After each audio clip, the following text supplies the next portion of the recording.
Assalamualaikum warahmatullahi wabarakatuh. Saya Arif Putra Aprianto. Ini tugas satu saya untuk mata kuliah Pancasila. Tema perkembangan Pancasila dari masa ke masa. Pengantar, Pancasila sudah berusia hampir 80 tahun. Selama perjalanan itu, bangsa kita mengalami banyak sekali pasang surut. Mari kita lihat bagaimana Pancasila tetap relevan dari masa ke masa dan apa pelajarannya bagi generasi muda. Perjalanan Pancasila dimulai dari awal kemerdekaan, awal kemerdekaan yaitu pada tahun 1945 hingga 1950. Kondisi bangsa berjuang dan mempertahankan kemerdekaan dari Belanda menghadapi agresi militer 1 dan 2. Nilai Pancasila yang menonjol adalah persatuan Indonesia dalam menghadapi ancaman. Semua golongan bersatu, santri, nasionalis maupun komunis. Relevansi hingga kini, semangat melawan penjajahan modern yaitu berupa korupsi maupun kemiskinan. Persatuan menghadapi ancaman disintegrasi. Masa resist Republik Indonesia Serikat itu pada tahun 1949 hingga 1950. Kondisi Indonesia berubah bentuk menjadi negara serikat yaitu federal. Pancasila tetap menjadi jiwa konstitusi Republik Indonesia Serikat pada 1949. Bentuk negara berubah namun ideologinya tetap. Pelajaran Pancasila fleksibel tapi tidak kehilangan esensinya. Relevansi Pancasila tetap relevan meski zaman berubah. Masa demokrasi terpimpin 1959 hingga 1966. Masa kelam, kondisi kekuasaan terpusat pada Presiden Soekarno.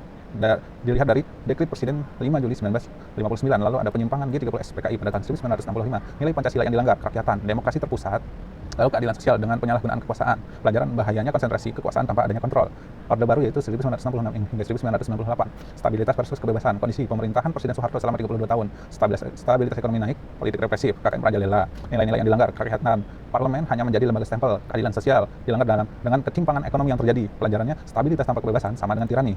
Pada masa reformasi, yaitu 1998 hingga sekarang, yaitu pada era demokrasi. Kondisinya era demokratisasi dan kebebasan. Amandemen Undang-Undang 1945 yaitu dibentuk di 1999 hingga 2002. Pemilu yang lebih bebas. Tantangannya hoax dan disinformasi, polarisasi politik, radikalisme, individualisme mengikis gotong royong. Pelajaran dari sejarah. Pada awal masa kemerdekaan, persatuan adalah kekuatan terbesar. Pada masa demokrasi terpimpin, bahayanya konsentrasi kekuasaan. Pada masa Orde Baru, stabilitas tanpa kebebasan sama dengan tirani. Pada masa reformasi, kebebasan tanpa tanggung jawab sama dengan berbahaya. Kesimpulan, Pancasila adalah panduan praktis menghadapi tantangan zaman. Relevansi bagi generasi muda. 1. Literasi digital adalah kewajiban. Jangan asal share informasi. Cek fakta sebelum menyebarkan. 2. Gotong royong masih relevan. Bantu teman yang kesulitan, berbagi ilmu dan pengetahuan, saling support mental health. 3. Partisipasi aktif dalam demokrasi. Jangan golput. Suara kita penting, ikuti, awasi jalannya pemerintahan.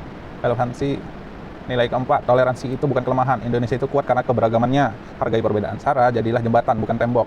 Kritis tapi konstruktif. Kritik boleh, tapi beri solusi. Gunakan data dan fakta. Renungannya, perubahan itu konstan, tapi nilai-nilai dasar tetap relevan. Refleksi pribadi, teknologi dan Pancasila. Teknologi bisa jadi pedang bermata dua. Dalam hal ini contoh di media sosial. Menyatukan atau memecah belah. Hoax menyebar lebih cepat daripada kebenaran. Keseimbangan yang seharusnya dijaga itu tidak menolak modernitas, namun juga tidak kehilangan jati diri bangsa. Pancasila adalah kompas di era digital. Dari masa ke masa, Pancasila terbukti adaptif. Sekarang giliran kita generasi muda untuk menjaga dan mengaktualisasikannya. Mari kita jadikan Indonesia lebih baik. Terima kasih.